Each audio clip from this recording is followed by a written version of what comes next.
आज आदरा की कथा कहती है, भगवान शंकर का पवित्र चरित्र कहता है, शिव महापुराण का पावन चरित्र कहता है, शिव तत्व कहता है कि अगर रोग बहुत भारी है, तकलीफ बहुत भारी है, शरीर में दवाइयाँ भी अगर असर नहीं कर रही है, तो एक पात्र में जल लिया जाता है और पंचाक्षर मंत्र नमः शिवाय या षडाक्षर मंत्र ओम नमः शिवाय या श्री शिवाय नमस्तुभ्यम जप कर उस पानी की ओर देखते रहते हैं और मंत्र का जाप करते रहते। एक माला 108 मनके की जब पूरी हो जाए, उस पानी को देखते देखते 108 मन का 108 बार भगवान का नाम पूरा हो जाए, उसी पानी को फिर भगवान शंकर पर समर्पित कर दिया जाता है और उसी पानी को झेल लिया जाता है और दिन में सुबह, दोपहर और शाम 3 बार उसका आचमन किया जाता है। शरीर में दवाई लगना प्रारंभ हो जाती है और रोग का निवारण हो जाता है। इसको कहते हैं पानी को वाणी से अमृत बनाना।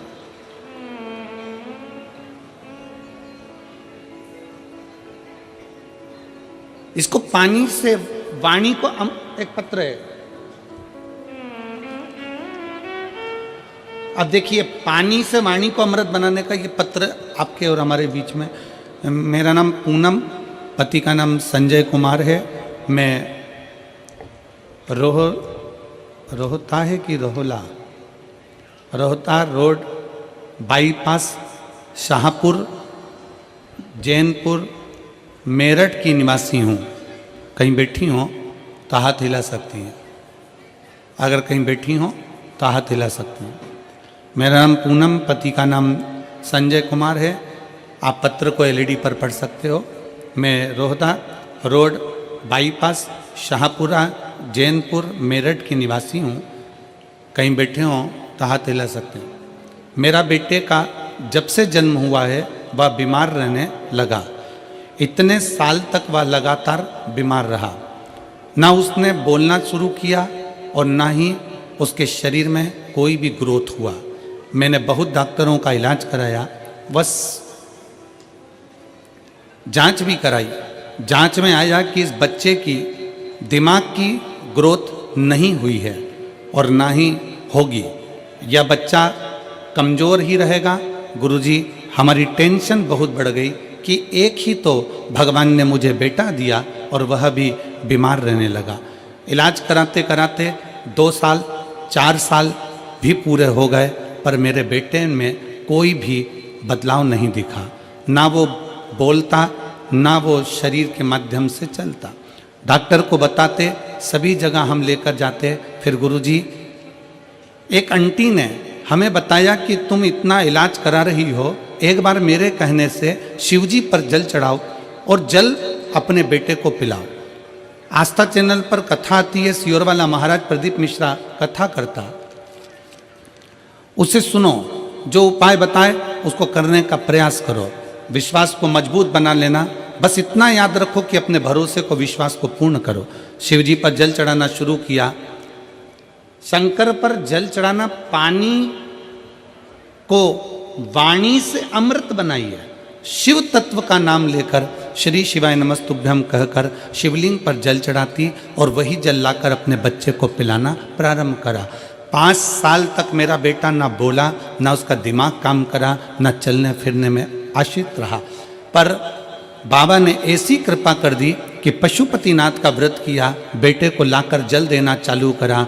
6वां वर्ष चालू हुआ और बाबा की कृपा से अब मेरे बेटे ने धीरे धीरे सभी कुछ बोलना प्रारंभ कर दिया। आज गुरुजी, मेरा बेटा स्कूल भी जाता है, ट्यूशन भी जाता है, सब कुछ बोलता भी लगा है और उसके दिमाग का भी ग्रोथ शुरू हो गया है। उसका स्वास्थ्य भी पूरी तरह से ठीक है। अब मेरा बच्चा, किसी डॉक्टर को भी अब दवाई की जरूरत नहीं है, वह बिल्कुल ठीक है। गुरुजी, आपने समस्त समाज को, शिव भक्तों को अलग जगाई।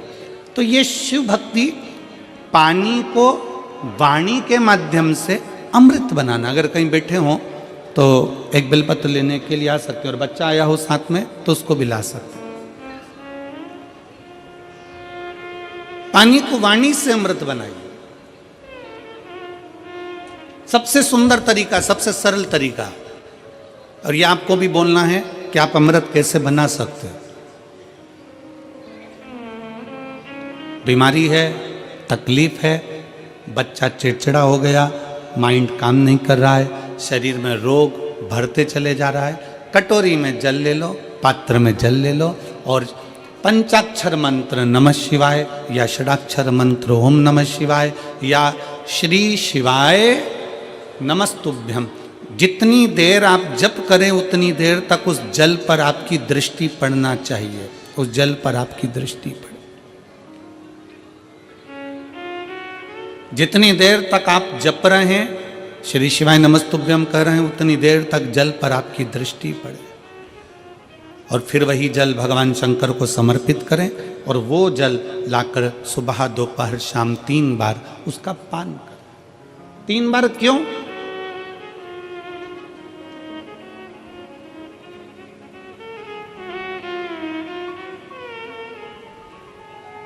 त्रिलोकी का नाथ, त्रिकालदर्शी, कैलाशी, अविनाशी, त्रिपुंडधारी, त्रिबेलपत्रधारी, त्रिनेत्रधारी, त्रिशूलधारी, त्रिपुंडधारी, त्रिलोकी के नाथ के 3 दर्शन मूल हैं। प्रातः का दर्शन जो हमें हमारे जीवन की सतमार्ग बताता है, मंगल मार्ग की ओर लेकर जाता है। दोपहर का दर्शन हमारे जीवन में हमें उलझनों से बाहर निकाल देता है। और शाम का दर्शन हमें चैन की नींद सोना सिखा देता है और आनंद में रहना सिखा देता है। वो त्रिपुंडधारी को 3 दर्शन।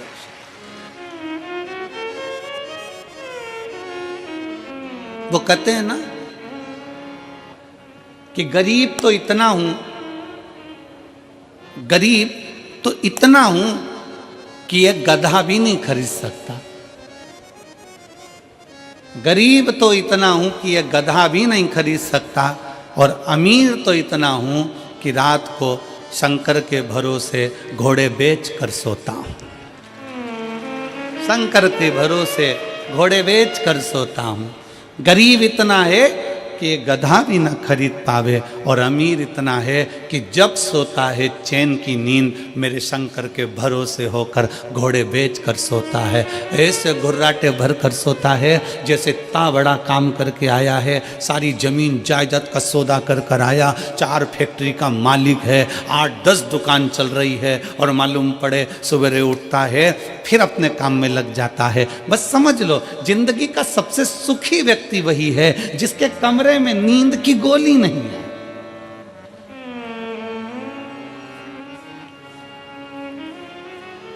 सिर के पास में कोई बाम की शीशी नहीं है,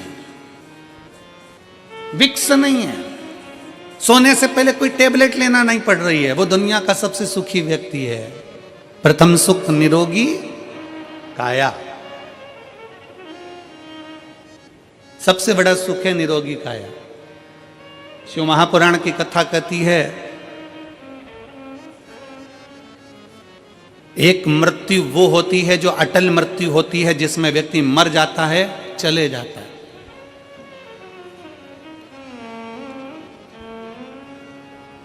जन्म से लेकर मरने तक के बीच में व्यक्ति 100 बार और मरने की कतार पर आ जाता है। कितनी बार? जम के बोलो जरा, कितनी बार पास में आ रहा है मृत्यु के? 100 बार। मरने वाला मृत्यु अलग है कि मरेगा, परंतु उसके पहले जन्म से मृत्यु के बीच में 100 बार तुम्हारे पास में मौत आती है। 100 बार। कहीं बीमार पड़ गए, एक्सीडेंट हो गया, कहीं कोई कार्य हो गया, कहीं दिमाग खराब हो गया, कहीं मानसिक टेंशन बढ़ गया, कहीं डिप्रेशन में पहुंच गए, कहीं किसी ने कुछ कह दिया, कहीं कुछ हो गया। 100 बार मौत मृत्यु तुम्हारे नजदीक में आती है। किसी ने पूछा ये शंकर पर चढ़ाया गया जल श्री शिवाय नमस्तुभ्यम कहाँ काम आता है? शिव महापुराण की कथा कहती है जो अटल मृत्यु सत्य सत्य है, वो तो आएगी, मरोगे उसको कोई नहीं टाल सकता। पर जो 100 बार मृत्यु तुम्हारे नजदीक में आती है, तुमने अगर कोई धर्म करा, पुण्य करा, सत्कर्म करा, शिव का नाम लिया, पंचाक्षर नाम लिया, शंकर को 1 लोटा जल चढ़ाया, श्री शिवाय नमस्तुभ्यम कहा है, समझ लो कि तुम्हारे पास में जब 100 बार मृत्यु नजदीक में आती है ना, तो तुम्हारा पुण्य, तुम्हारा भजन, तुम्हारा स्मरण, तुम्हारा मंत्र जाप, तुम्हारा 1 लोटा जल उस मौत को टालता चले जाता है और आगे बढ़ता चले जाता है। अटल मृत्यु तो सत्य है, वो तो आना है, पर उसके पहले भी 100 बार मृत्यु आती है। कहीं बीमार पड़ गए, एक्सीडेंट हो गया, कुछ हो गया, कुछ हो गया, बार बार मौत करीब में आती चली जाती है, बार बार मृत्यु करीब में आती चली जाती है। पर उस मृत्यु को तुम भगवान की भक्ति से, तुम भगवान के भजन से, तुम अपने स्मरण से टाल रहे हो, तो मंत्र जाप से उसको टाल रहे हो।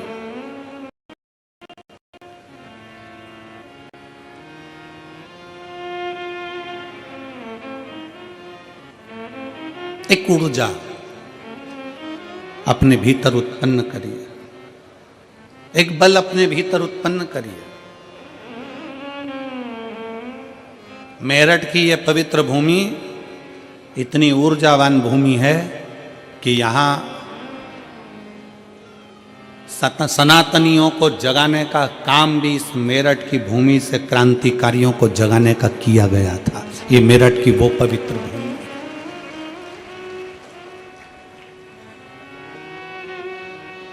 और कहां से जागे थे? शंकर के दरवाजे से, ओगड़नाथ जी के दरवाजे से।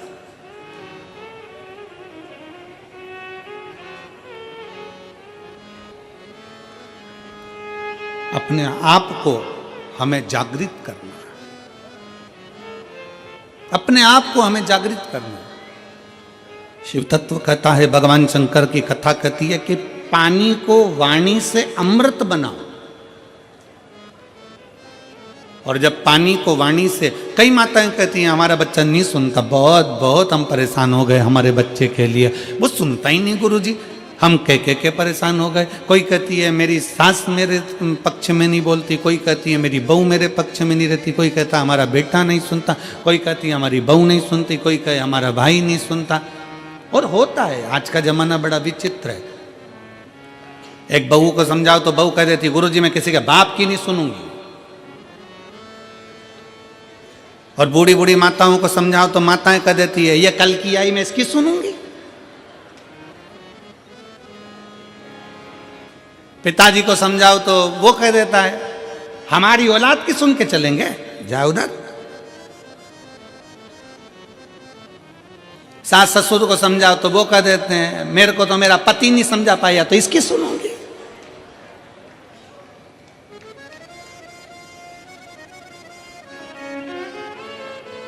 कोई किसी की सुनने को तैयार नहीं है। कौन सुनेगा? सियोर वाला गुरुजी कौन सुनेगा? घर में तुम रह रहे हो, परिवार में तुम रह रहे हो, कुटुंब में तुम रह रहे हो, सबके साथ तुम रह रहे हो, तो सुनना भी तुमको पड़ेगा। बस इतना अंदाजा लगाओ कि कोई किसी को ना सुनो। पानी को वाणी से अमृत बनाओ, अमृत बनाकर शंकर को चढ़ाकर वही जल लाकर मटके में हंडे में डाल दो, सब पिएंगे। अपने आप उनके भी भीतर निर्मलता का भाव जागृत हो जाएगा, शिव तत्व आ जाएगा।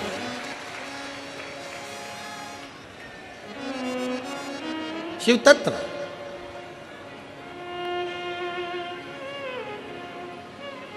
सियोर का रुद्राक्ष है आप लोगों के पास में? कौन कौन लेकर आए हो? जरा हाथ उठाओ तो जरा, सबके पास में रखो रखो रखो। कुबेरेश्वर धाम का रुद्राक्ष क्या करता है? उसका एक ही काम है, पानी को अमृत बनाने का प्रयास करता है। काशी में रिसर्च चला कि ऐसा रुद्राक्ष में क्या है जिसको तांबे के कलश में गलाया गया और शंकर जी पे चढ़ाया गया और उस पानी को पिया तो उससे बल उत्पन्न हो गया, बीपी, शुगर, थायराइड जैसी बीमारियां ठीक होने लगी। क्या है ऐसा?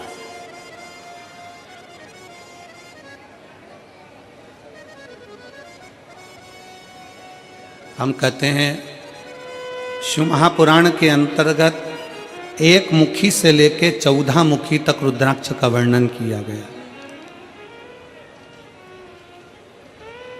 शिव महापुराण में 1 मुखी से लेकर 14 मुखी तक रुद्राक्ष का वर्णन किया गया। और एक भी रुद्राक्ष, कोई कहता है कि 1 मुखी रुद्राक्ष ज़्यादा प्रबल होता है, कोई कहता है 2 मुखी प्रबल होता है, कोई कहता है 3 मुखी प्रबल होता है, कोई कहता है 5 मुखी प्रबल होता है। सारे रुद्राक्ष कोई ना कोई कहता है कि ये बहुत प्रबल होता है। फिर किसी ने कहा गुरुजी 1 मुखी रुद्राक्ष कहीं मिलता है क्या? हमने कहा आज के ज़माने में 1 मुखी आदमी नहीं मिलता तो रुद्राक्ष की बात करते।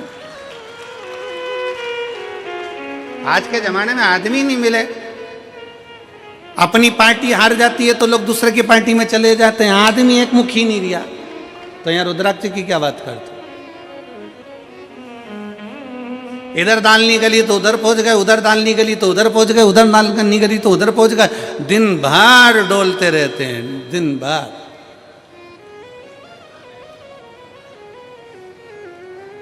फिर किसी ने पूछा गुरुजी रुद्राक्ष कौन सा असर करेगा, कौन सा रुद्राक्ष असर करेगा, हम कौन सा रुद्राक्ष पहने जो हमारे शरीर पर असर करे, कौन सा रुद्राक्ष हमें पहनना चाहिए कि हमारे शरीर पर असर करे। हम निवेदन करेंगे रुद्राक्ष पहनो मत पहनो, पर मीठी वाणी का रुद्राक्ष अपनी जिह्वा पर रख लो, वो इतना असर करेगा कि सबको अपना बना ले, सबको अपना। वाणी ऐसी बोलिए जो मन का, जम के बोलो जरा, वाणी ऐसी बोलिए जो मन का आपा खोए। पर आज के ज़माने में वाणी ऐसी बोलिए जो जम के झगड़ा होए, पर उससे मत बोलिए जो तुमसे तगड़ा होए। आज के ज़माने में सबसे मूल है आपकी वाणी। वाणी की श्रेष्ठता हो तो समझ लो कि पूरी दुनिया तुम्हारी है, और वाणी की श्रेष्ठता नहीं तो दुनिया तुम्हारी अपने भी है। एक सास के पास में अंगूठी भी है, एक सास के पास में चेन भी है, एक सास के पास में जेवर भी है, एक सास के पास में दुनिया की प्रॉपर्टी भी है, एक ससुर जी के पास में सब कुछ है। सास ससुर के पास में प्रॉपर्टी है, जमीन है, बंगला है, गाड़ी है, पैसा है, धेला है, सब कुछ है। और मान लो उसकी वाणी अच्छी नहीं हो तो घर में 4 बेटे 5 बेटे 3 बहुएं 4 बहुएं 5 बहुएं, कोई उसका होगा? जम के बोलो जरा, नहीं। और अगर आपके पास में कुछ भी नहीं है, आपके पास में ना प्रॉपर्टी है, ना गाड़ी है, ना बंगला है, ना जमीन है, ना जायदाद, कुछ भी नहीं, और उसके बाद अगर आपके पास में मीठी वाणी है ना, बस मीठे शब्द है ना, तो पड़ोसी भी आकर तुम्हारी गुलामी कर कर चले जाएगा, पड़ोसी भी आएगा तो तुम्हारी सेवा कर कर चले जाएगा। बुढ़ापे का परम आभूषण है, बुढ़ापे का परम आभूषण है आपकी मीठी वाणी। बुढ़ापे का परम आभूषण है आपके मीठे शब्द।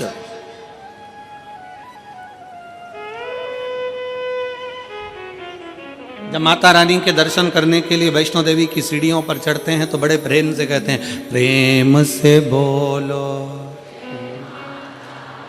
सारे बोलो, मैं नहीं सुनिया मीठी वाणी, प्रेम से बोलो। हम क्यों कह रहे हैं कि प्रेम से बोलो? माता जी के पास जा रहे हो, अपनी माँ के पास जा रहे हो, माता रानी के पास जा रहे हो, इसलिए का प्रेम से बोलो। अब वैष्णो देवी से मिलने जा रहे हो तो वहां चिल्ला चिल्ला कर करे प्रेम से बोलो। अब जरा विचार करो, अपनी सास से मिलने जाओ तो प्रेम से बोलो। अंगूठी मिलेगी, चाबी मिलेगी, प्रॉपर्टी मिलेगी, मैं नहीं सुनिया। मैं नहीं सुनिया मतलब सास कहेगी मैं नहीं सुनिया। तुम्हें प्रेम से बोलना है, तुम्हें मीठा बोलना है, तुम्हें अच्छा बोलना है। और जब जब तुम माता रानी के दर्शन करने जाते हो तो प्रेम से बोलते हो, जगत जननी ज्वाला माँ का दर्शन करने जाते हो तो प्रेम से बोलते हो, मनसा देवी का दर्शन करने जाते हो तो प्रेम से बोलते हो, तारा माँ का दर्शन करने जाते हो तो प्रेम से बोलते हो। बस वही प्रेम जो तुमने माता रानी के चरणों में दिया है, वही प्रेम जो तुम जगत जननी के चरणों में देते हो, वही प्रेम अपने घर के बूढ़े माँ बाप के चरणों में देना है। पूरी प्रॉपर्टी तुम्हारी है, पूरी जायदाद तुम्हारी।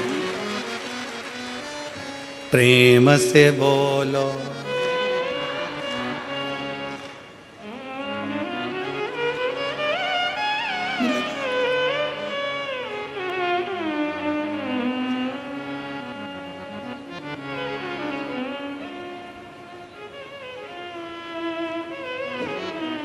बस एक मीठी वाणी, एक मीठा शब्द आपकी जिह्वा के मीठे उच्चारण भगवान के करीब में लेकर जाते हैं।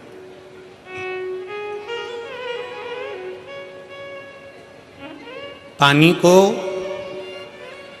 वाणी से अमृत बनाना सीखो। लोग कहते हैं गुरुजी कौन सा रुद्राक्ष, ठीक है। शिव महापुराण में 1 मुखी से लेकर 14 मुखी तक रुद्राक्ष का वर्णन है। स्कंद पुराण के अंतर्गत 1 मुखी से लेकर 21 मुखी तक रुद्राक्ष का वर्णन है। लिंग पुराण में रुद्राक्ष की महत्वता है। ये रुद्राक्ष कौन सा हमारे लिए अच्छा होगा, कौन सा रुद्राक्ष पहनना चाहिए, कौन सा रुद्राक्ष धारण करना चाहिए, शिव महापुराण की कथा कहती है जो भी रुद्राक्ष उत्पन्न हुआ वो भगवान के नेत्र अश्रु से उत्पन्न हुआ।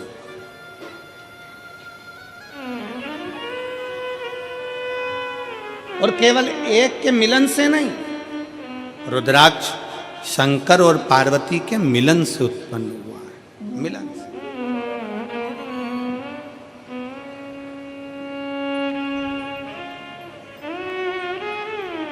मेरे ओघड़नाथ, मेरे भोलेनाथ, मेरे शंकर, मेरे त्रिकालदर्शी, कैलाशी, अविनाशी। एलईडियां चालू करवाइए पीछे की एलईडी, पीछे की एलईडियां चालू करवाइए। मेरे ओघड़नाथ, मेरे त्रिकालदर्शी, मेरे कैलाशी, मेरे अविनाशी, मेरे शिव। बैठ जाओ, हो रही है, बैठ जाओ, हो रही है। मेरे शंकर, मेरे ओघड़दानी, मेरे त्रिकालदर्शी, मेरे कैलाशी, मेरे अविनाशी, मेरे शंकर बैठे थे और बड़े आनंद में विराजमान थे। तभी मां जगत जननी भगवान शंकर के पास में आती हैं और उनके नेत्रों को अपने हाथों से बंद कर लेती।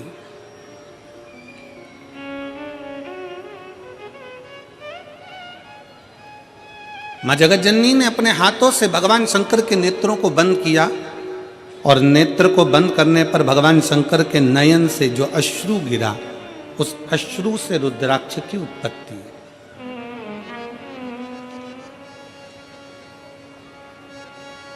अब यहां पर यह वर्णन नहीं आया कि अश्रु से 1 मुखी रुद्राक्ष हुआ, कि अश्रु से 2 मुखी रुद्राक्ष हुआ, कि अश्रु से 3 मुखी रुद्राक्ष हुआ, कि 4 मुखी हुआ, कि 14 मुखी हुआ, कि 21 मुखी हुआ।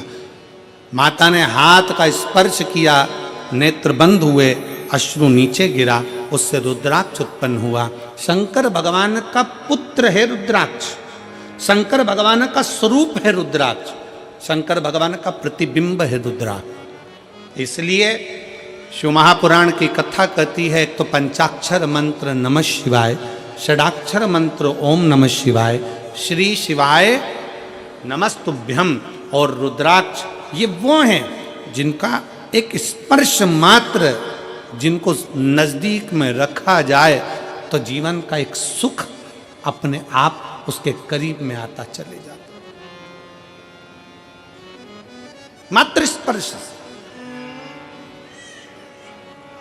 और देख लिया संसार हमने, देख लिया सब मतलब के यार हमने, देख लिया लिया। झूठे नाते झूठे रिश्ते, झूठे नाते झूठे रिश्ते, अरे झूठा है संसार हमने देख लिया। सब मतलब के यार हमने देख लिया। शिव महापुराण की कथा कहती है कि रुद्राक्ष कोई सा भी हो, 1 मुखी हो, 14 मुखी हो, 21 मुखी हो, 15 मुखी हो, 11 मुखी हो, 10 मुखी हो, 5 मुखी हो, 4 मुखी हो, पर इतना याद रखना कोई सा भी रुद्राक्ष हो, अगर आपके गले में पड़ा हुआ है, अगर वो रुद्राक्ष आपके गले में है, चाहे स्त्री हो, चाहे पुरुष हो, चाहे बेटी हो, चाहे बेटा हो, अगर उसके गले में रुद्राक्ष पड़ा हुआ है तो किसी दुनिया के व्यक्ति की सामर्थ्यता नहीं है कि वो आपको धोखा दे दे और आपसे छल कर कर चले जाए।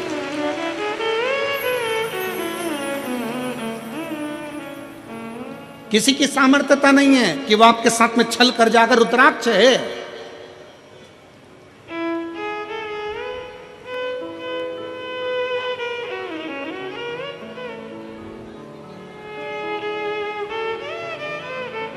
और प्रयास करो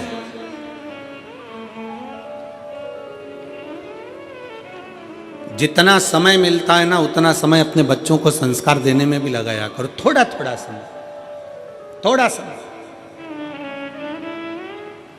तन, मन और धन, ये 3 अगर ठाकुर में नहीं लगते, ठाकुर मतलब जानते हो ना, हमारे आगे बैठे हैं लड्डू गोपाल जी, ठाकुर जी, शंकर जी, भोलेनाथ जी, राम जी, ये सब तन, फिर से बोलो, तुम लोग बोलो क्या क्या चीज, तन, मन और धन, ये 3 ठाकुर में नहीं लगते तो ठेके पे लग जाते हैं। याद रख, क्या क्या चीज, जम के बोलो जरा, तन, मन और धन अगर भगवान में नहीं लगते, ठाकुर में नहीं लगते तो ठेके पे लग जाते हैं। इसलिए अपने तन को भी परमात्मा में लगाओ और मन को भी परमात्मा में लगाओ, और थोड़ा धन हो तो उसको भी परमात्मा में लगाओ, तो गलत जगह पर नहीं जाए, ये गलत जगह पर नहीं पहुंचे। और याद रखना, अगर घर के बच्चे तुम्हारे गलत संगति में जा रहे हैं, कहीं ठेके तक पहुंच रहे हैं, मदिरा की दुकान तक पहुंच रहे हैं, गलत व्यसन तक पहुंच रहे हैं, समझ लेना कि कहीं ना कहीं हमारी चूक हो रही है।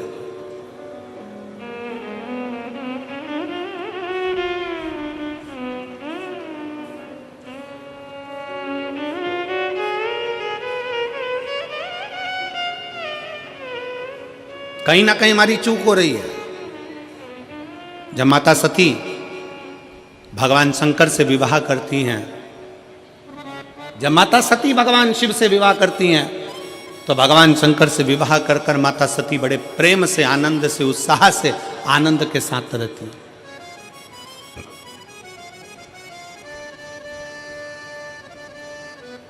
बड़ी उमंगता में माता सती रहती, बड़ी उमंगता में।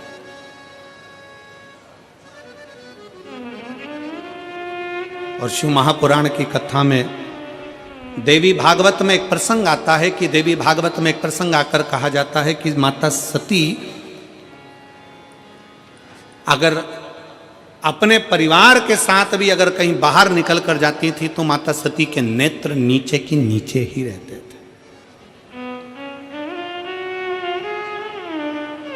माता सती के नेत्र नीचे रहते थे।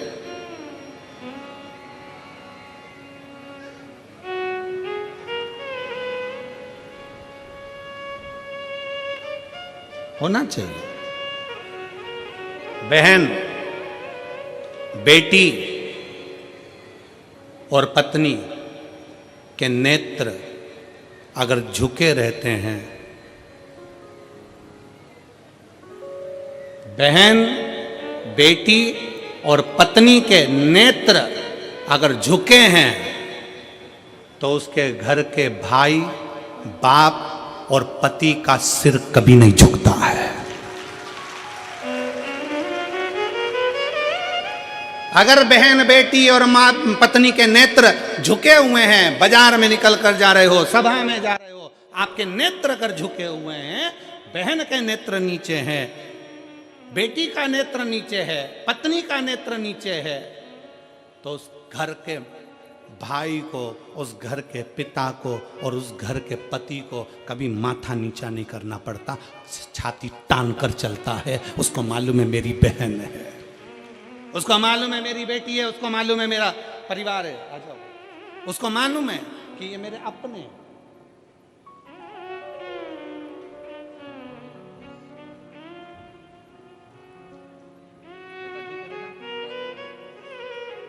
एक उसके लिए भी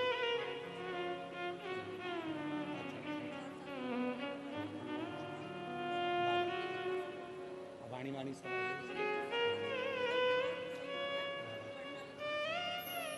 दीदी बोल रही हैं 5 साल तक कुछ नहीं बोला और ना उसका माइंड काम करा ना शरीर, पर बाबा की कृपा से अब बच्चा बोलने भी लगा, स्कूल जाने लगा, ट्यूशन जाने लगा और पढ़ने लगा और बहुत अच्छा हो गया। यही शिव कृपा। हर हर शिव तत्व की प्राप्ति। नेत्र झुके रहे और फिर निवेदन है इस व्यासपीठ के माध्यम से, आपकी दृष्टि अगर रहे तो श्रेष्ठ रहे। दृष्टि में भेद नहीं होना चाहिए, नयनों में भेद नहीं होना चाहिए। गलत सोच, गलत विचार, गलत दृष्टि हमको गलत मार्ग की ओर लेकर चली जाती है और फिर वही दुख, वही तकलीफें हमारे जीवन में आती है। वही तकलीफ। हुआ क्या था,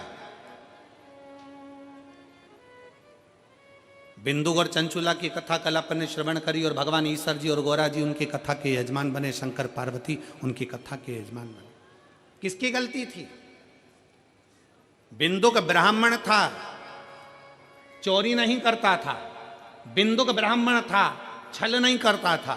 बिंदु का ब्राह्मण था, बेईमानी नहीं करता था। केवल चंचुला देवी ऐसी आई और वो चंचुला देवी ने कहा कि तुम्हारे घर में मैं विवाह कर आई हूँ, क्या है ये? तुम्हारे घर में कुछ भी नहीं, तुम्हारे घर में वैभव नहीं, तुम्हारे घर में धन नहीं। पति को उसने चोरी में लगा दिया, कहीं से भी लाओ, कहीं से भी लाओ, पर लाओ, मुझे चाहिए। पति चोरी नहीं करता था, बिंदुक चोरी नहीं करता था।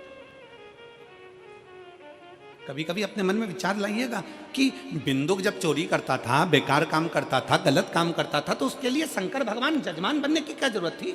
शिव जी को जजमान बनने की क्या जरूरत थी? शंकर जी को कथा सुनने की क्या जरूरत थी? उसकी मुक्ति के लिए शंकर जी ने क्यों प्रयास किया? क्योंकि बिंदुक चोर नहीं था, बिंदुक छली नहीं था, बिंदुक ब्राह्मण होकर भी प्रपंच नहीं करा। पर पत्नी चंचुला ऐसी आई और उस चंचुला ने कह दिया, तुम्हारे यहाँ धन नहीं है, तुम्हारे यहाँ वैभव नहीं है, तुम्हारे यहाँ दौलत नहीं है, जाओ कहीं से भी लाओ। बिंदुक ने कहा मैं ब्राह्मण हूँ और सुन, मेरी आय इतनी नहीं है, मैं इतना नहीं कमा सकता। तो पत्नी ने कह दिया चोरी करो ना। पर दुनिया के लोगों को यह नहीं मालूम, चोरी करने वाला हमेशा चोट्टा की चोट्टा ही रहता है। चोट्टे का कभी प्रमोशन नहीं होता। जिसका धन चले गया, उसकी अगर चेन गई, सामान गया, तो ये तो है कि बाबा उसको कहीं से कम आज नहीं तो कल, महीने 2 महीने में 3 महीने में उसको वापिस बड़ा मंगलसूत्र, वापिस बड़ी चेन भोलेनाथ उसको दिला देगा। पर चोट्टे का प्रमोशन नहीं होगा, चोट्टा चोट्टा ही रहेगा। और तुम खुद देख लो कितने चोट्टे कितना सामान चोरते। और आप लोगों से हम बार बार व्यासपीठ से कहते हैं, बार बार निवेदन करते हैं, जितनी कथा होती है हर कथा में कहते हैं अपनी चेन, कीमती सामान, मंगलसूत्र, अपने मोबाइल, कीमती कीमती सामान, डायमंड, हीरा, सोना, चांदी, सब अपने घर छोड़कर आओ। क्योंकि जो डायमंड से बड़ा डायमंड है मेरा शंकर ओगड़दानी त्रिकालदर्शी कैलाशी, उसकी कथा सुनने के लिए जा रहे। अपना जेवर अपने घर, 2 चीजें अपने घर में रखो कथा में आने से पहले, एक जेवर, दूसरा तेवर। तुम कितने बड़े भी कुछ भी हो, अपने घर के हो, यहाँ तेवर भी मत दिखाओ कथा में आने के बाद। तुम मुझे जानते नहीं हो, फोन लगाता हूं, अब भी आगे बैठने की व्यवस्था करवाता हूं। तो जेवर और तेवर दोनों घर रखिए। शिव महापुराण की कथा में ना जेवर की जरूरत है, और जम के बोल दो जरा, ना तेवर की जरूरत है। तुम्हारी पहचान होगी किसी से भी, हमारी पहचान तो उससे है जो शमशान में रहता है, सीधा, उससे सीधी पहचान है।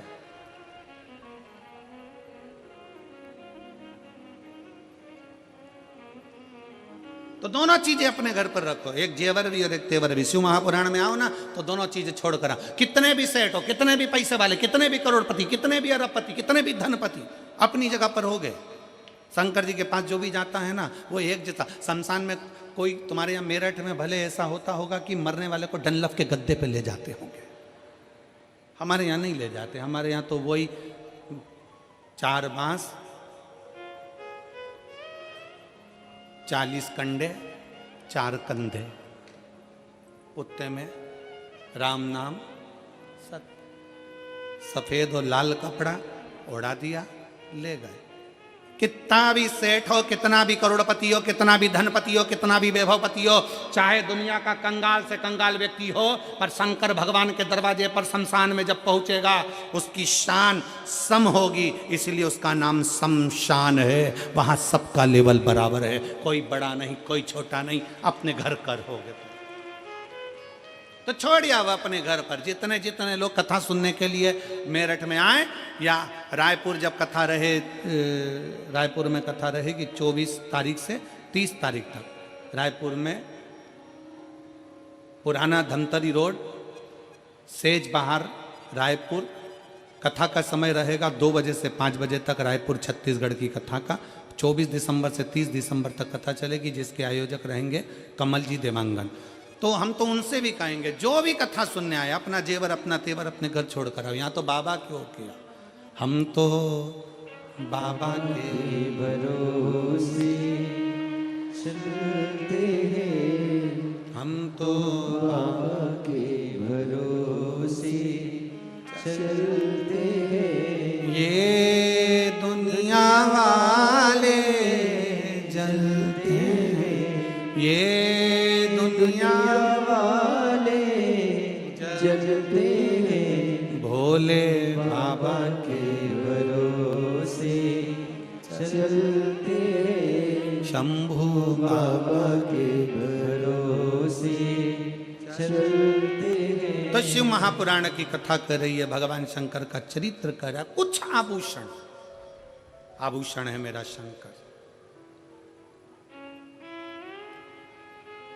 कोई आभूषण नहीं है, आभूषण मेरा शिव है, मेरा शंकर। ओघड़दानी, त्रिकालदर्शी, कैलाशी, अविनाशी।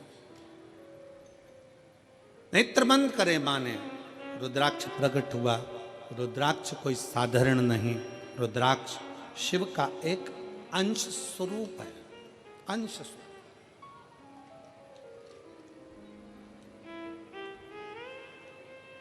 हमारे मार्ग को सुलभ बनाने का काम करता है रुद्राक्ष। सुलभ बनाने, इसलिए प्रयास करें कि तन, मन और धन काय में लगाएं। जम के बोलो जरा, ठाकुर में लगाएं, भगवान में लगाएं, शिव में लगाएं, भक्ति में लगाएं। अगर ये तन भी अगर नहीं लगा तो एक दिन ये भी बेकार हो जाएगा, और मन और धन ये भी अपने अपनी मंजिल तक नहीं पहुंच पाए। इसको श्रेष्ठता की जगह लगा।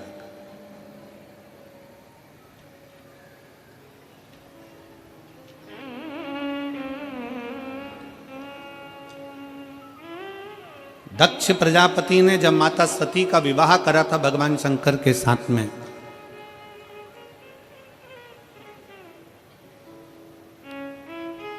दक्ष प्रजापति ने जब माता सती का विवाह भगवान शिव के साथ करा था, तो शास्त्र कहता है कि दहेजा में इतना अंबारियां दी गई, इतना वैभव दिया गया, इतना धन दिया गया, इतनी संपदा दी गई दहेजा में, इतना इतना सामान दिया गया दहेजा में। सती माता देख रही थी कि मेरे पिता ने हीरा पन्ना, दक्ष प्रजापति हैं, दक्षों के राजा हैं, इतना इतना आभूषण, इतना इतना धन, इतना इतना वैभव, इतना इतना पूंजी माता सती की विवाह में दिया गया, इतना वैभव दिया गया।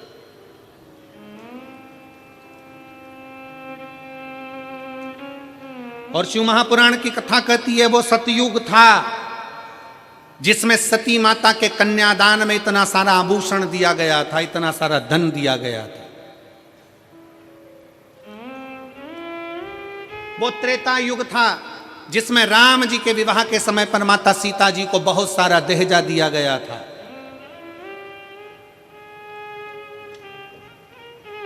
वो द्वापर होगा जिसमें भगवान कृष्ण के मंगल विवाह में दहेज दिया गया होगा। परशु महापुराण की कथा कहती है ये कलयुग चल रहा है, इस कलयुग में अगर बेटी को कन्यादान में कुछ देना है तो अच्छी शिक्षा बेटी को देकर भेजिए, उससे बढ़कर कन्यादान कुछ नहीं। बेटी को अच्छी शिक्षा देकर भेजिए, बेटी को अच्छा विद्वान बनाकर भेजिए, उच्च शिक्षा, अच्छा अध्ययन कराइए, अच्छे कॉलेज में, अच्छे स्कूल में बच्चों को पढ़ाइए, अपनी बेटी को अच्छा पढ़ाकर अच्छी विद्वत्ता देकर भेजिए। क्योंकि बेटी के जीवन में पेट्रोल पंप देखा, गाड़ी देखी, बंगला देखा और मालूम पड़े कि लड़का कहीं गलत विचारों से जुड़ा हुआ मिल गया तो बेटी को रोना नहीं पड़ेगा, अपनी मेहनत खुद करना जानती है, अपना परिश्रम खुद करना जानती है। इसलिए बेटी को कन्यादान में अगर कुछ देना चाहते हो, बेटी को कन्यादान में कुछ प्रदान करना चाहते हो, वो सतयुग था, वो त्रेता था, वो द्वापर था, पर कलयुग का सबसे बड़ा कन्यादान अगर कुछ है तो एक माँ बाप अपनी बेटी को अच्छा पढ़ाएं, अच्छा विद्याध्ययन कराएं, उसको काबिल बनाएं और उस पद तक पहुंचाएं कि तुम्हारी बेटी जिस दिन तुमसे मिलने के लिए आए तो खुश होकर कहे पापा आज मेरा प्रमोशन हो गया, आज मैंने फिर एक कंपनी में आगे बढ़कर नौकरी करी है, पापा आज मुझे सम्मान मिला है, पापा आज मैंने ये किया है। बेटी की प्रतिष्ठा, बेटी का कन्यादान, धन, ये गोदरेज की अलमारी हो, फ्रिज हो, कूलर हो, वॉशिंग मशीन हो, ये लैपटॉप हो, इससे बेटी का कन्यादान नहीं है। बेटी का कन्यादान है उसकी उच्च शिक्षा।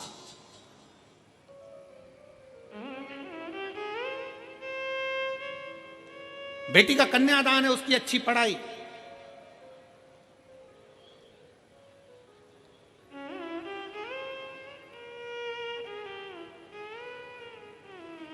बहुत बड़े बड़े सम्मेलन होते हैं, बहुत बड़े बड़े आयोजन होते हैं जिसमें बहुत सारा सम्मेलन में भी दहेज दिया जाता है। वहाँ इतने लोगों का ब्याह, अलमारी दी, ये दी, वो दी, ये दिया, वो दिया।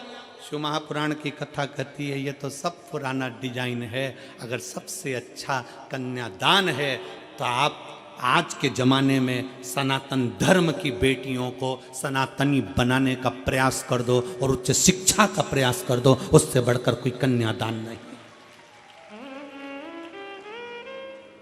उससे बढ़कर कोई कन्यादान नहीं।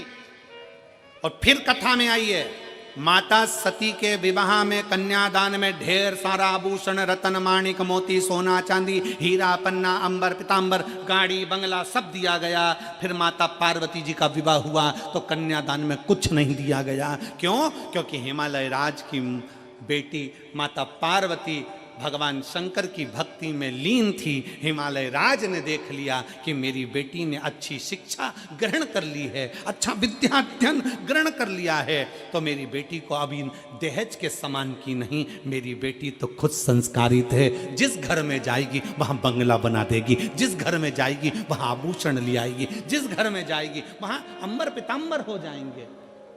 और हम वही सोच लेकर बैठे।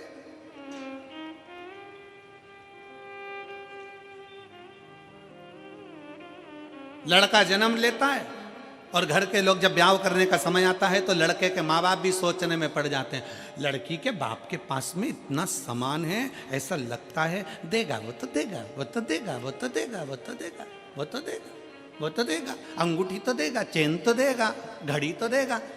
अरे तुम्हें सोचना चाहिए कि लड़की के बाप के पास में कितना भी सामान हो, पर मेरा लड़का इतना बोल्ड है, वो कमाकर अपनी पत्नी को देगा और हमें भी देगा। ये बोल्डता होना चाहिए।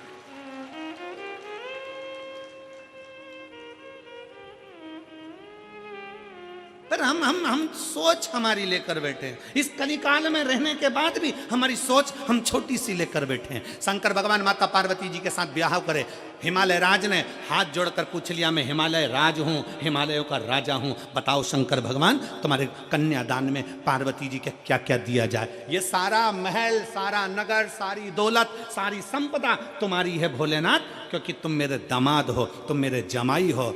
बताओ तुमको क्या दिया जाए कन्यादान में। पार्वती जी के कन्यादान में क्या दिया जाए। शंकर जी जानते थे मेरा ब्याह सती से हुआ था तो कन्यादान में बहुत मिला था, कन्यादान में बहुत मिला था, पर सती के अंदर अहंकार भी बहुत आ गया था, क्योंकि मेरे पिता ने दिया, मेरे बाप ने दिया, ये मेरा है। और वो सती माता जलकर भस्म हो गई तो शंकर भगवान ने कह दिया कन्यादान में कुछ मत देना, बस पार्वती दे दो, उसमें अगर संस्कार होंगे तो ये दौलत लंकापति रावण को सोने की लंका देने वाला भी अपने लिए महल बना सकता है।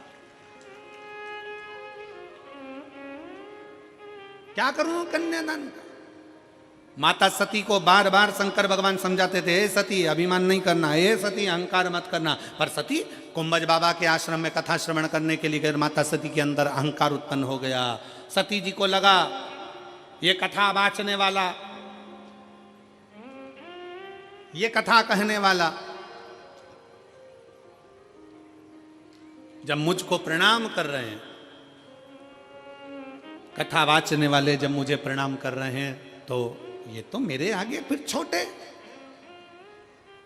कथा वाचने वाला जब व्यासपीठ पर बैठता है तो आप सबको नमन करता, प्रणाम करता है। बोलो करता है कि नहीं करता। हम भी आते हैं, आपको प्रणाम करते हैं, नमन करते हैं। क्यों करते हैं? क्योंकि कथा वाचने वाला बड़ा नहीं है, कथा सुनने वाला बड़ा।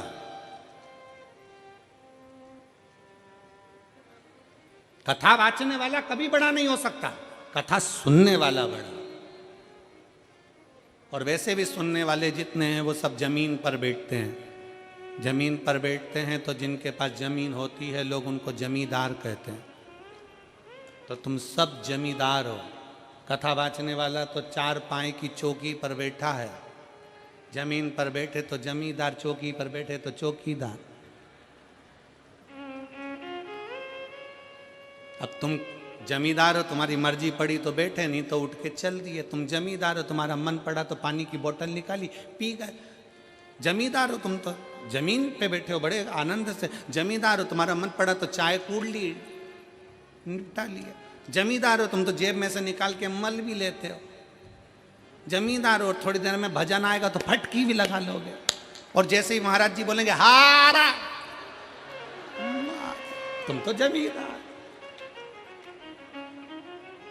जमींदार तो कुछ भी कर सकता, बेचारा चौकीदार फंसा ना, जो हाथ जोड़ के बैठा, चौकीदार फंसा। उसको तो पूरी 3 घंटे की ड्यूटी देना है, और पूरी 3 घंटे की ड्यूटी देने के बाद फिर हाथ पैर सीधे करना है। तुम्हारा मन, तुम तो मर्जी पड़े तो कथा सुनते सुनते, और मन पड़ जाए तो फिर मोबाइल निकाल के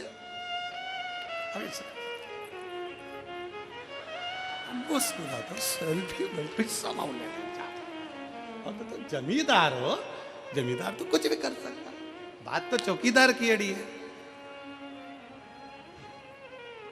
बात चौकीदार की। और आज के जमाने में चौकीदार की बड़ी टेंशन है। पूरा भारत हिला पड़ा चौकीदार के चक्कर में, बड़ी टेंशन चौकीदार। और महाराज हमारे दो ही रिश्तेदार, हमारे दो ही रिश्तेदार, एक हमारे भोले बाबा, एक हमारे भोले बाबा, दूजी गौरा रानी सरकार, हमारे दो ही रिश्तेदार, हमारे दो ही रिश्तेदार, हमारे दो ही रिश्तेदार, हमारे दो ही रिश्तेदार, एक हमारे भोले बाबा, एक हमारे भोले बाबा,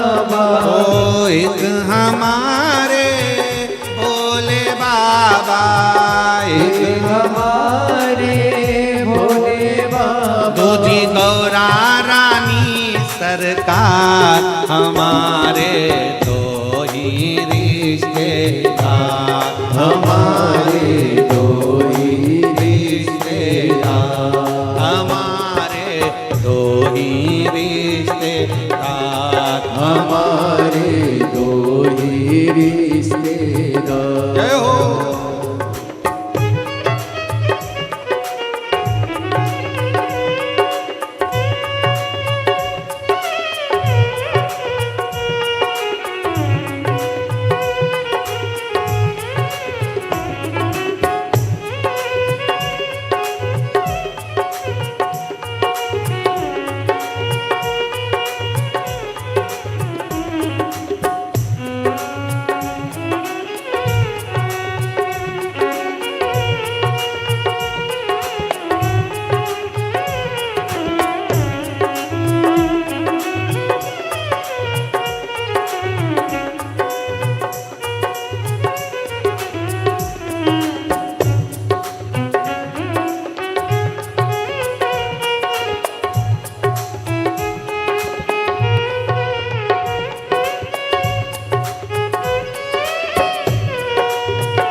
सेठ हमारे भोले बाबा, सेठ हमारे भोले बाबा, सेठानी है गौरा माता, सेठानी है गौरा माता। सेठ हमारे भोले बाबा, सेठ हमारे भोले बाबा, सेठानी है गौरा माता, सेठानी है गौरा माता। एक बड़े भाव से ताली से बजाना। एक हमारे भोले बाबा, गौरा रानी सरकार, हमारे दो ही रिश्तेदार, हमारे दो ही रिश्तेदार।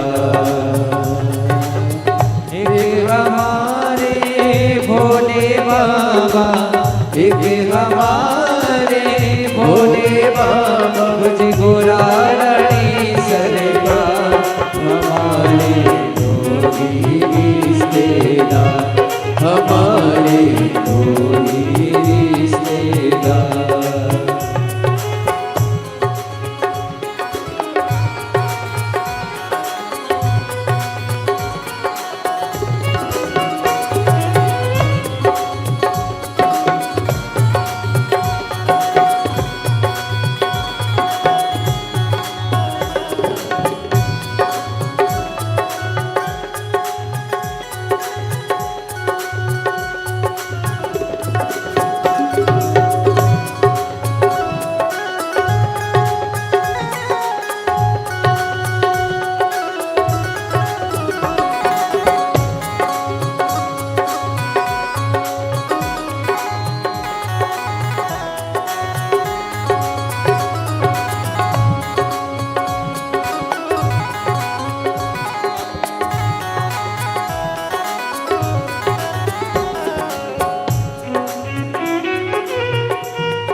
दिल हुआ है उसी का दीवाना, दिल हुआ है उसी का दीवाना।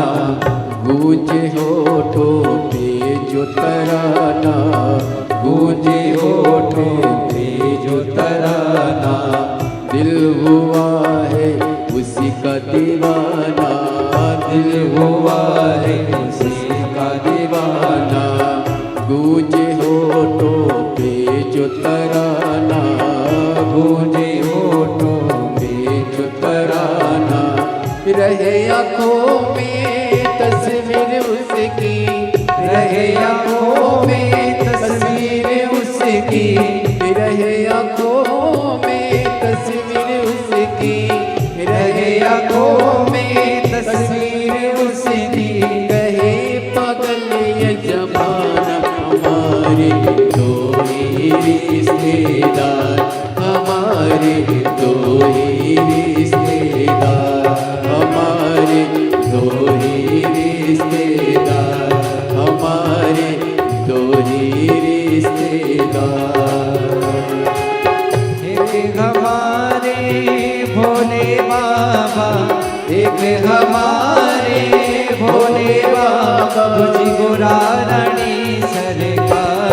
हमारे दो ही रिश्तेदार, हमारे दो ही रिश्तेदार।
हमारे दो रिश्तेदार, हमारे दो रिश्तेदार।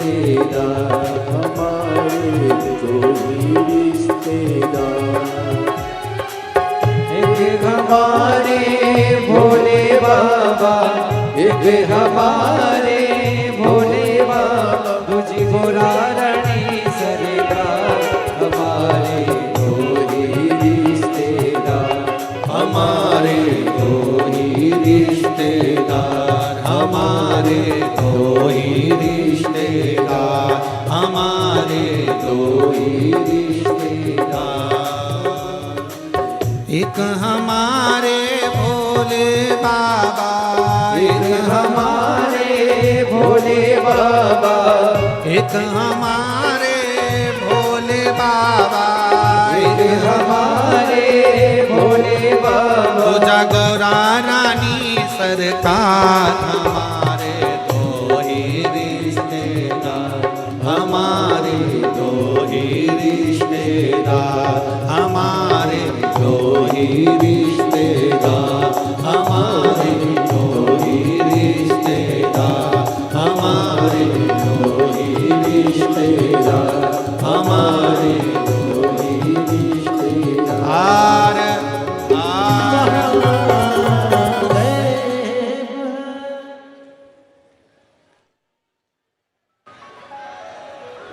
अपने स्थान पर बैठकर भगवान शिव जी से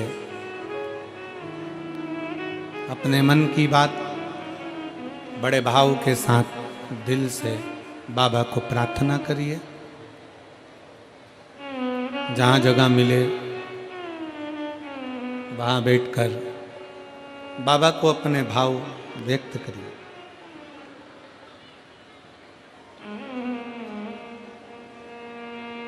शिव महापुराण की कथा का सबसे बड़ा सार तत्व है शंकर जी से अपने दिल की बात करना।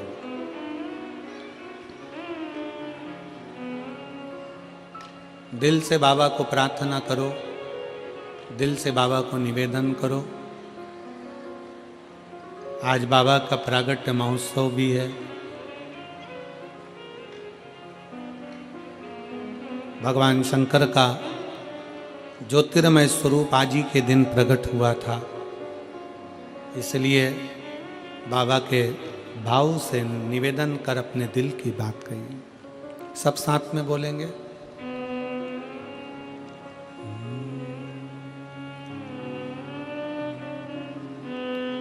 श्री शिवाय नमस्तुभ्यं। श्री शिवाय नमस्तुभ्यं।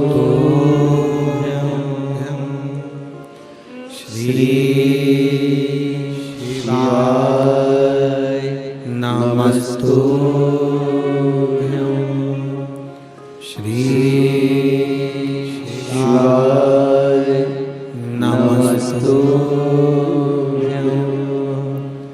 श्री शिवाय नमस्तुभ्यं।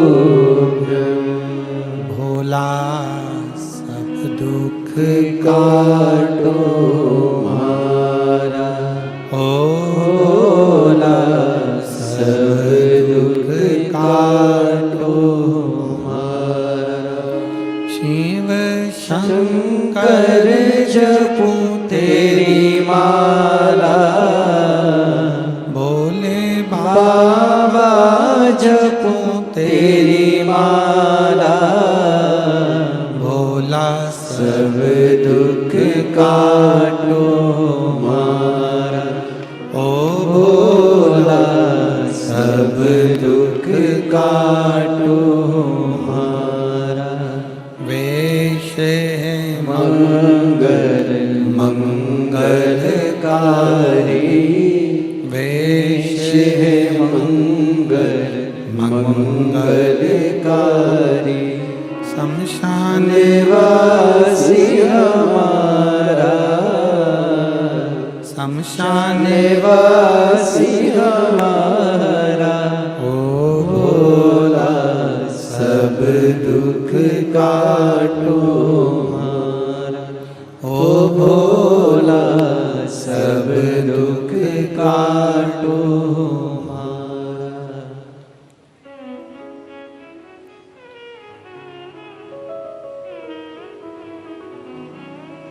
भगवान ओगड़दानी, त्रिकालदर्शी, कैलाशी, अविनाशी शिव की कथा कर रही है। सती माता के विवाह में बहुत सारा दहेजा दिया गया, पर पार्वती माता के दहेजा नहीं। अच्छा संस्कार,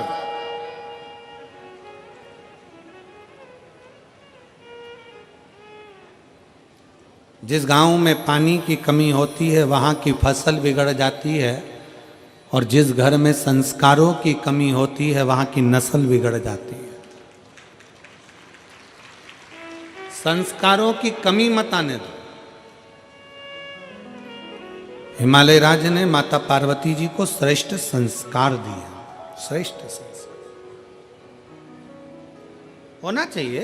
संस्कार बहुत, हम कल जा रहे थे तो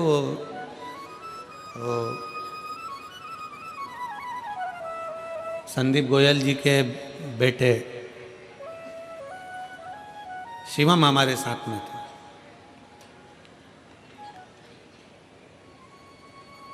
तो हमने शिवम से पूछा, क्यों बाबू कितने भाई हो? कहे गुरुजी दो। एक कारण एक सीधा। हमने कहा ठीक।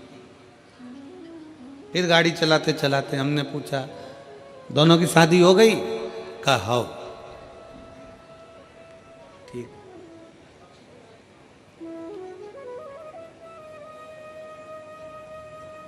हमने कहा दोनों बहुएं? तो कहा हाँ गुरुजी दोनों बहुएं हैं। हमने कहा पढ़ी लिखी हैं सब? कहा हाँ गुरुजी पढ़ी लिखी है। हमने कहा फिर तुम अगर कोई कर्म कर रहे हो, तुम कोई कार्य कर रहे हो, या तुम्हारा कोई वो स्कूल है, आदिक है, तो हमने कहा उन बहुओं को भी थोड़ा बहुत काम सौंपो, जिससे वो भी स्कूल जाएं। उनकी जो एजुकेशन उनके माँ बाप ने दी है, वो एजुकेशन का सही उपयोग वो कर सके और उसको आगे बढ़ा सके। अपने ज्ञान को दूसरे को दिया जाए। धन चोरी हो सकता है, संपदा चोरी हो सकती है, वैभव चोरी हो सकता है, सत्ता वापिस चोरी होकर बदल भी सकती है, पर आपके भीतर की विद्वत्ता, जो माँ बाप ज्ञान देते हैं, जो संस्कार देते हैं, जो विद्या अध्ययन आपने करा होता है, वो अपना ज्ञान अपन दूसरे को देकर हो सकता है कि उसको अच्छे लक्ष्य तक पहुंचा सके। और वही माता पार्वती जी का चरित्र कर रहा है। हमारे बच्चों को हम कन्यादान में कुछ दें ना दें, हमारे बच्चों को हम अलमारी, फ्रिज और वो थाली का सेट, डिनर सेट, मोती का सेट, सोफा, बोलते जाओ, सोफा सेट, हाफ सेट, और ये सब मिलने के बाद फिर ससुराल वाले अपसेट।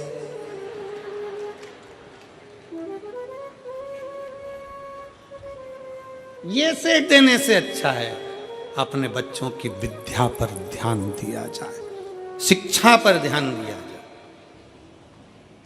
शिक्षा पर बहुत जरूरी है। मेरे शंकर भगवान की धर्मपत्नी माता पार्वती, शास्त्र कहता है माँ ब्रह्मा जी की धर्मपत्नी माता सरस्वती स्वयं सामने आकर खड़ी हो जाती थी, और पार्वती मैया सम्मुख में आकर जब शब्दों का उच्चारण करना प्रारंभ करती थी तो माता सरस्वती भी स्थिर होकर देखती थी।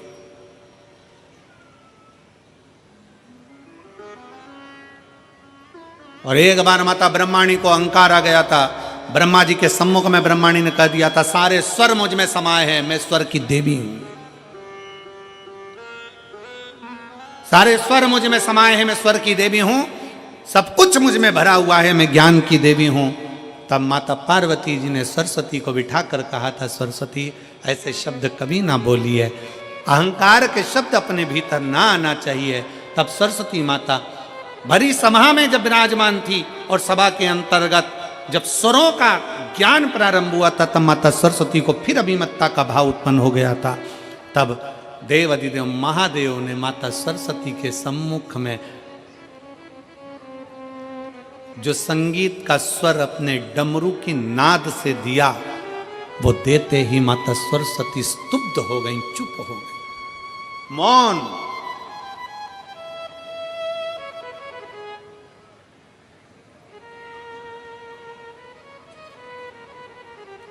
सरस्वती माता मौन हो जाती है, एकदम चुप, स्तुप्त।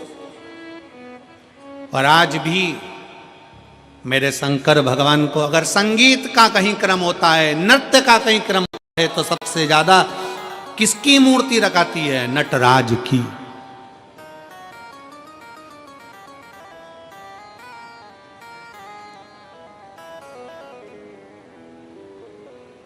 शिक्षा वो आभूषण है, शिक्षा वो हीरा है जो अपने बेटी को, अपने बेटों को जरूर दीजिए, बहुत जरूरी है।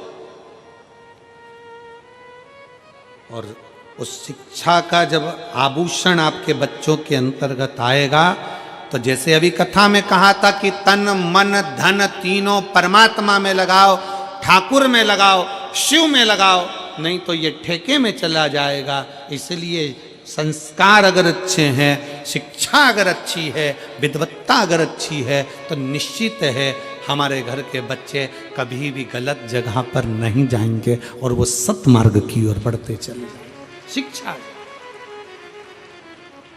सीखो उनसे। पार्वती मैया को कहा हिमालय राज बोले क्या दें हम आपको, क्या प्रदान करें हम आपको, आप ले लीजिए, इतना धन वैभव संपदा सब है, ये पूरा महल बड़ा पड़ा है, हिमालय राज का पूरा नगर बड़ा पड़ा हुआ है, ढेर सारा सामान बड़ा पड़ा हुआ है, ले जाओ इसको। शंकर भगवान बोले नहीं, मुझे ये नहीं चाहिए, मुझे केवल पार्वती चाहिए। क्यों? क्योंकि शंकर जी जानते थे कि पार्वती जी ने व्रत तप साधना करी है, वो मुझे पाने के लिए करी है, और व्रत तप साधना जब मुझे पाने के लिए करी है, तो पार्वती मेरे लिए आ रही है, मैं उसके लिए।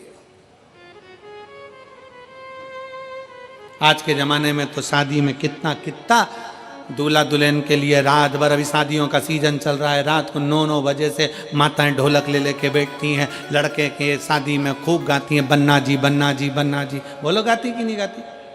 अरे बोलो तो जम के गाती ना। और लड़की के यहाँ गाते हैं बनी जी बनी जी बनी जी। बना बनी का मतलब है कि दोनों में बन के रहे,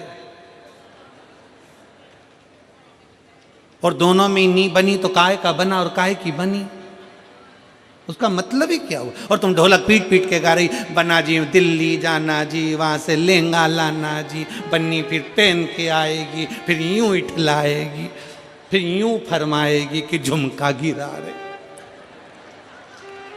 क्या मतलब? तो मतलब क्या हुआ ये बताओ।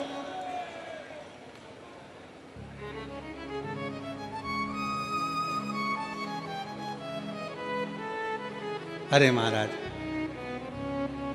शिव तत्व में कहता है भगवान शंकर का सुंदर भाव कहता है, दोनों में बनना चाहिए। शंकर पार्वती का संबंध ही एक ऐसा संबंध है। माता सती बहुत सारा दहेजा लेकर आई थी, खूब सारा सामान लेकर आई थी, क्योंकि सती माता को लगा कि मैं जिस महादेव जी से विवाह कर रही हूँ, शंकर भगवान से विवाह कर रही हूँ, सती माता को लगा कि उनके घर में कुछ नहीं है, मैं सब सामान लेकर जाऊं। पर सती मैया सामान तो ले गई, सामान के साथ में माता सती अपने पिता दक्ष प्रजापति का थोड़ा सा अहंकार भी ले गई,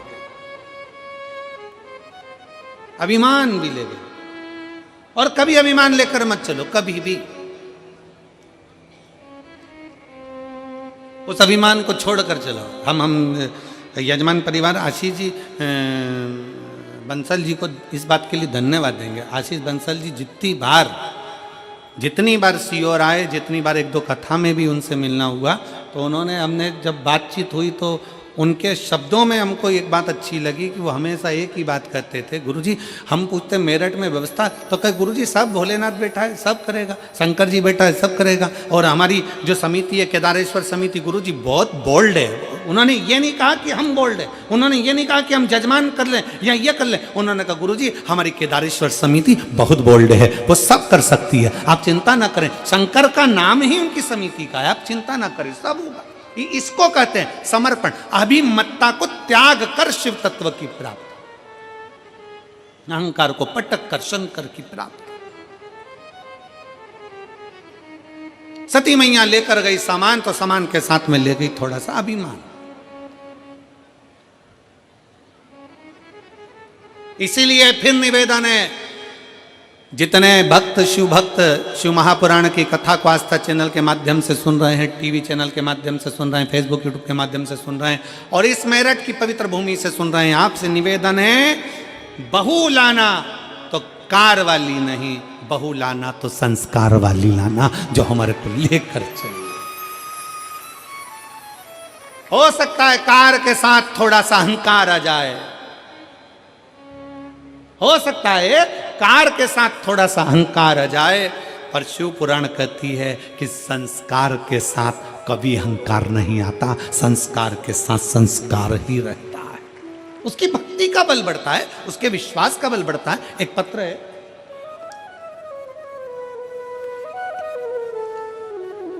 अब बजाऊं कि गाऊं?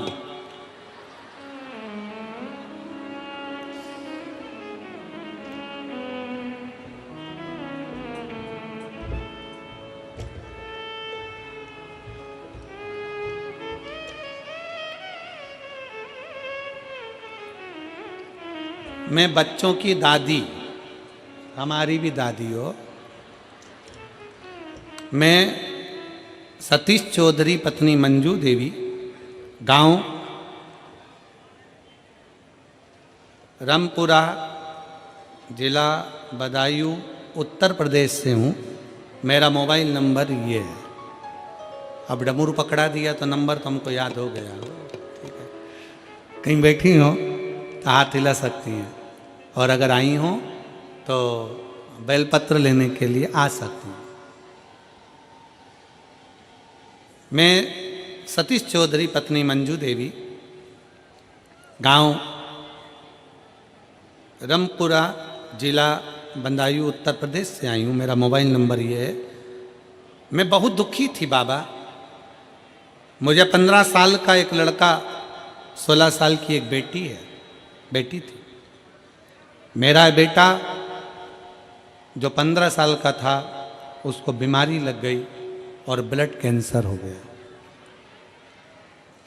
ब्लड कैंसर से मृत्यु हो गई। उसके बाद एक बेटी है, पर मन ठीक नहीं रहता, रोती रहती कि मेरा लड़का चले गया। डॉक्टर को दिखाया कि हो सकता है कि मैं फिर वापिस माँ बन जाऊं और मुझे संतान हो जाए। डॉक्टर ने मना कर दिया, पेट में गांठ है तो मैं बच्चा नहीं हो सकता, माँ नहीं बन सकती। तब मैंने किसी के कहने पर टीवी पर बाबा की कथा सुनना प्रारंभ करी, और हमें कथा के माध्यम से इतना विश्वास हुआ, मैं रोते रोते मैनपुरी की कथा में पहुंच गई। और मैनपुरी की कथा में जब गई और मैनपुरी के पंडाल में मैंने जाकर कथा सुनी, और बाबा से केवल एक ही प्रार्थना करी कि मेरा गया हुआ बेटा मुझे वापस दे दो। बाबा से प्रार्थना करी, घर आई। डॉक्टर ने तो कह दिया था कि मैं माँ नहीं बन सकती, पर बाबा की कृपा से मेरा गर्भ ठहर गया, और बाबा की करुणा से मेरे घर में एक बेटे ने जन्म ले लिया। मैं बाबा को यहाँ प्रणाम करने के लिए, मैं शिव को नमन करने के लिए, एक विश्वास, एक भरोसा, एक दृढ़ता आपके भीतर है। एक पत्र और है, बड़ा सुंदर पत्र है।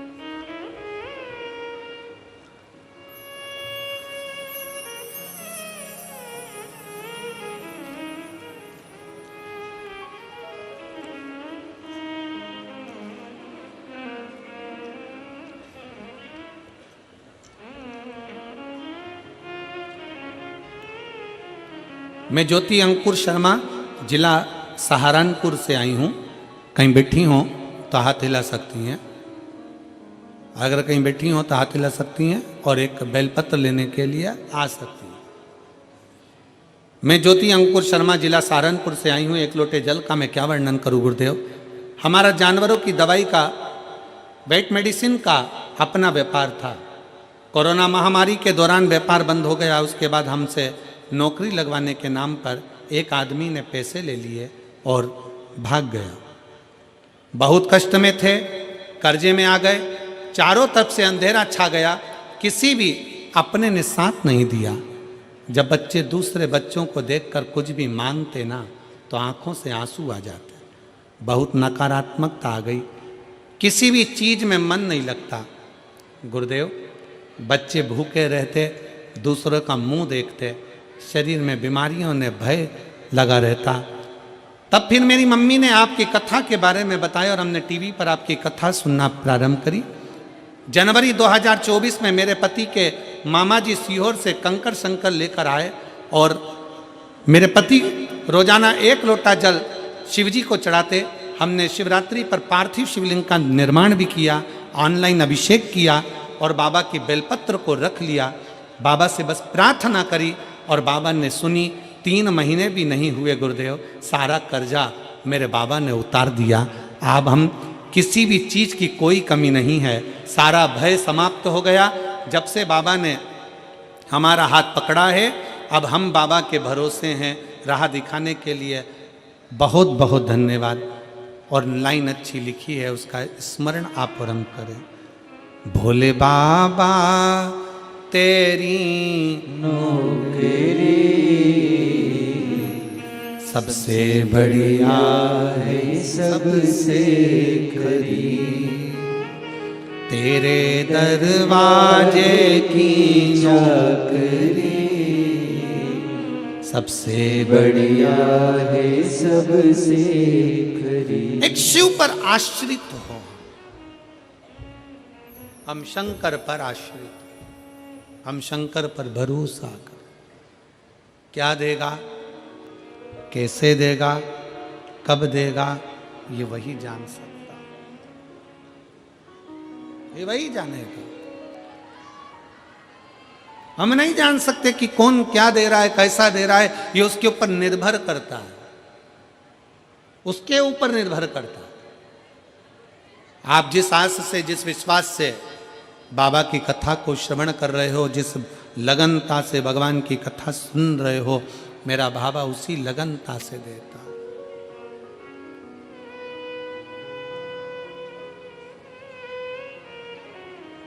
जो जैसी भावना लाया वो वैसा ही फल पाया, जो जैसी भावना लाया वो वैसा ही फल पाया। नहीं खाली उसे लौटाया वो मन ही मन हर्षाया, और कर दिया माला माल काशी वाले ने, लुटा दिया भंडार काशी वाले ने। ओ कर दिया माला माल काशी वाले ने, लुटा दिया भंडार काशी वाले ने। इस पत्र में इस बहन ने लिखा, शर्मा ने, ज्योति अंकुर शर्मा, जिला सहारनपुर से हैं।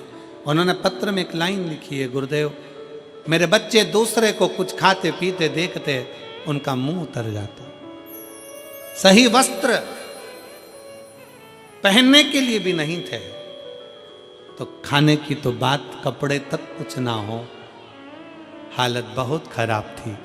तब कुबेरेश्वर धाम के उस कुबेर भंडारी को याद किया और बाबा की कृपा से 1 लोटा जल सारी समस्या का, फिर वो कुबेरेश्वर बाबा संभाल, इसमें कोई दूसरा नहीं, कोई दूसरा दे भी नहीं सकता। किसकी सामर्थ्यता है?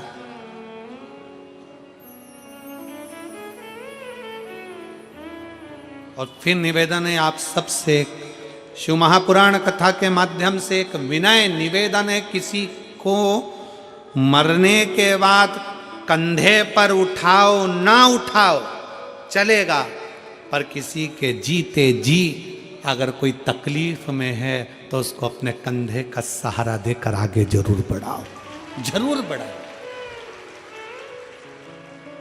आप उठाएं ना उठाएं, किसी के मरने के बाद आप उसे कंधे पर लें ना लें, पर उसके जीते जी वो तकलीफ में, कष्ट में है, बहुत बहुत तकलीफ में है, प्रयास करो उसको लेकर आगे बढ़ने का प्रयास करो, बढ़ो, प्रयास करो। एक पत्र है,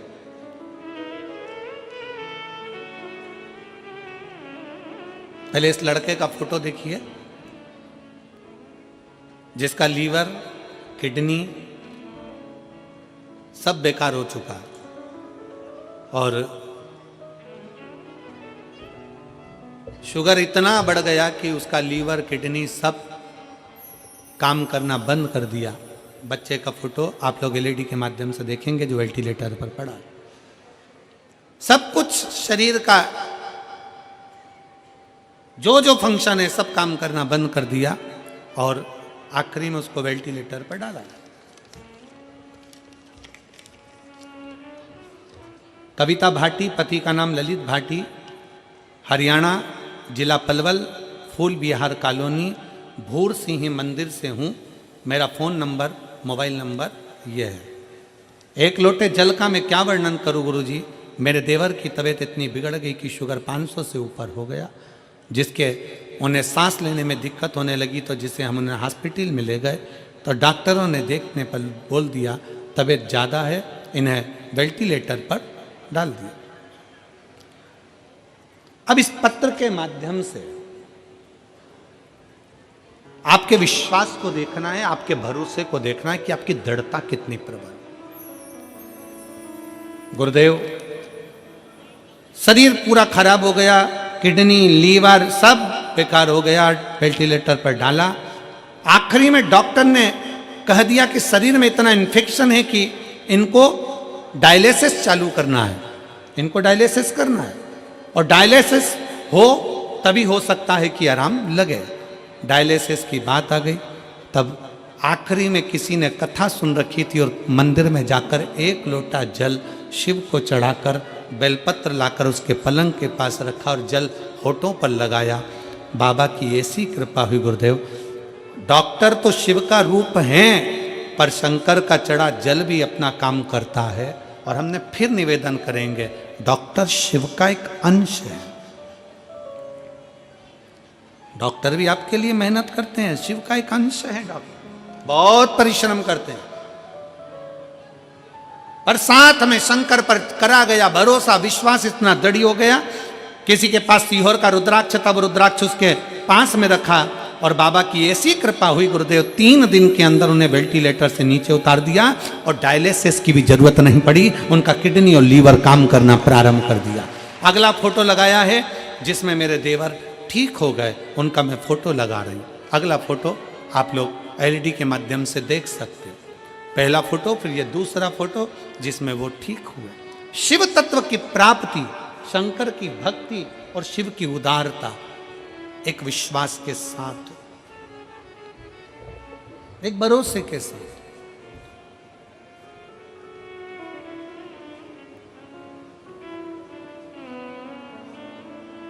जो जैसी भावना लाया वो वैसा ही फल पाया। मैनपुरी की कथा में वो बहन कथा सुनने बैठती है कि मेरा बेटा मुझे वापस मिले, वो देता है, क्यों ना दे।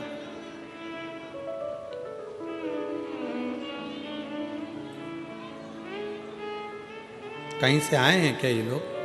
बाबू आप लोग क्यों खड़े हो? कोई बाहर दंडवत आए हैं क्या? दंडवती है, आ जाओ। एक जो दंडवती करता है, आ जाओ आ जाओ।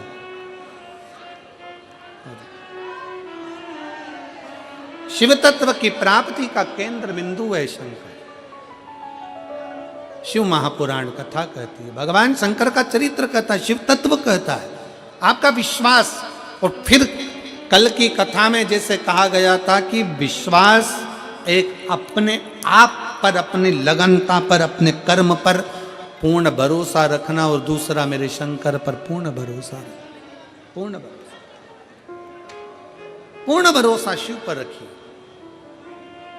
और जब भरोसा प्रबल होगा तो शिव को मिलने में देरी नहीं। सती मैया कि कथा कर रही है माता पार्वती जी का चरित्र कराए कि माता सती सामग्री लेकर गई, पर साथ में अभिमान अहंकार थोड़ा सा लेकर चली गई, जिसके कारण उनका ध्यान भगवान की कथा में नहीं लग पाया, भगवान की कथा में उनका चित्त नहीं लग पाया। कुंभज बाबा कथा कर रहे थे, सती मैया का चित्त नहीं लग पाया, सती मैया का मन उच्चिष्ट हो गया, सती मैया का मन उच्चिष्ट हो गया, उनका ध्यान कथा में नहीं गया। और शिव महापुराण का सबसे बड़ा क्रम है, आप जितनी देर पंडाल में बैठो, भगवान की आरती हो, कर्पूर गौरम हो, शिव आरती तक जब तक कथा के पंडाल में बैठे हो, तब तक भगवान शंकर की कथा में तुम्हारा चित्त, तुम्हारा मन, तुम्हारा ध्यान रमा होना चाहिए।